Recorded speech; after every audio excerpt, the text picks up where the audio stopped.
السلام علیکم، میں ہوں سلمان حمزہ اور آپ دیکھ رہے ہیں میرے یوٹیوب چینل۔ ایک نئی تاریخی ویڈیو کے ساتھ حاضر ہیں۔ ناظرین، یوں تو دنیا میں بہت سے ظالم حکمران گزرے ہیں، لیکن آج کی ویڈیو میں ہم سلطنت عثمانیہ کے دور میں فلاجیان کے ظالم ترین حکمران ولاد ایمپیلیئر کی ہسٹری کے بارے میں بات کریں گے۔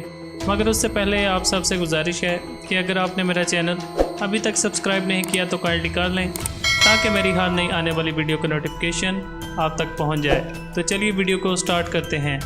ناظرین، ولاد ایمپیلیئر، جسے ولاد 3 ڈریکولا اور ولاد تریپس کے نام سے بھی جانا جاتا ہے، وہ 15ویں صدی میں ولاچیا کا حکمران تھا۔ ولاچیا جو کہ جدید رومانیہ کا حصہ ہے۔ ولاد ایمپیلیئر 1430 عیسوی کی دہائی میں ٹرانسلوینین کے قصبے سیسورا میں پیدا ہوا۔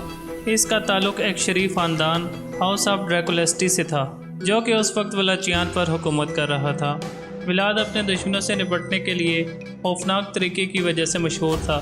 اپنے وحشیانہ تشدد اور دشمن کو خوفناک طریقے سے پھانسی دینے کی وجہ سے اس نے دا ایمپیلیئر کا خطاب حاصل کیا۔ ولاد کا سب سے مشہور تنازع سلطنت عثمانیہ کے ساتھ تھا۔ اس وقت سلطنت عثمانیہ عروج پر تھی اور اب اس کی نگاہیں ولاچیا پر پڑیں، جہاں پر ولاد ایمپیلیئر حکومت کر رہا تھا۔ عثمانیوں اور ولاد کے درمیان جنگ اس وقت شروع ہوئی جب ولاد نے سلطان کو خراج دینے سے انکار کر دیا، جس کے بعد سلطنت عثمانیہ کو شدید غصہ آیا، کیونکہ ان کی طرف سے پرورش پانے والا ایک شہزادہ جو کہ باغی ہو گیا تھا۔ اس لیے سلطان محمد ثانی نے، جو کہ اس وقت سلطنت عثمانیہ پر حکومت کر رہا تھا، اس نے اس باغی کو ختم کرنے کا فیصلہ کیا، جس کے بعد سلطان نے اپنے 2 وفادار آدمیوں کو ولاچیا بھیجا اور انہیں ولاد کو قتل کرنے کا کام سونپا۔ مگر ولاد کو اس منصوبے کا پہلے ہی پتہ چل چکا تھا، جس کے بعد ولاد کی افواج نے سلطان محمد ثانی کے دونوں وفادار آدمیوں کو گرفتار کر دیا، جس کے بعد ولاد نے ان دونوں کو خوفناک طریقے سے پھانسی دی اور دنیا میں ظالم ترین حکمران کے طور پر مشہور ہوا۔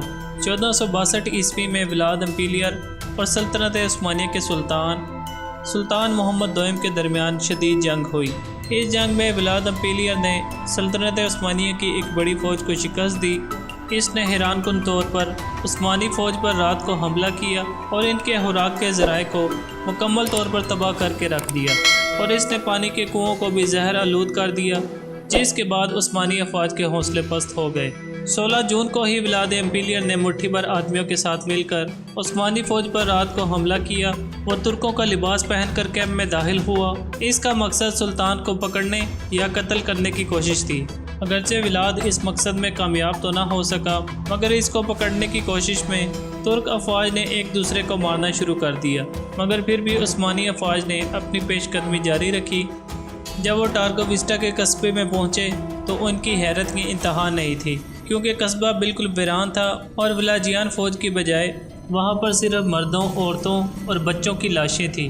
جس کے بعد سلطان محمد ثانی نے 20,000 لاشوں کو دیکھنے کے بعد پسپائی اختیار کرنے کا فیصلہ کیا، اور یہ کہتے ہوئے سلطان واپس چلا گیا کہ ایسے شخص کو اپنے ملک سے محروم کرنا بالکل ممکن نہیں جو اپنے لوگوں پر حکومت کرنے کے بارے میں ایسی شیطانی سوچ رکھتا ہو۔